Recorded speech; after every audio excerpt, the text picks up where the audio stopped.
Friends, আমরা এমন একটা জায়গায় এসে পৌঁছেছি যে মুহুরী যে নদীটা, সেটার একটা শাখা এখন এই জায়গা থেকেই আবার চলে গেছে। এটা গেছে পূর্ব দিকে। তো এর পেছনেই রয়েছে হলো মুহুরীর যে বায়ু বিদ্যুৎ প্রকল্প প্রজেক্টটা, সেটা। আর নদীটা খুবই সুন্দর এবং আপনারা দেখতে পাচ্ছেন আমরা এমন একটা জায়গায় এসেছি, এরপরে আর যাওয়ার কোনো জায়গা নেই। এরপরেই এই নদীটা এখানে এসে আরেকটা শাখা সৃষ্টি করে সোজা চলে গেছে পূর্ব দিকে। একটা অপূর্ব সুন্দর দৃশ্যের সমাহার আপনারা দেখতে পাচ্ছেন। আমরা একেবারে শেষ মাথায় এসে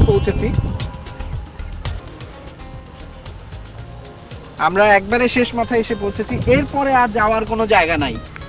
আপনারা দেখতে পাবেন অনেক দূর আমরা কষ্ট করে এসেছি শুধুমাত্র আপনাদেরকে দেখাবার জন্য।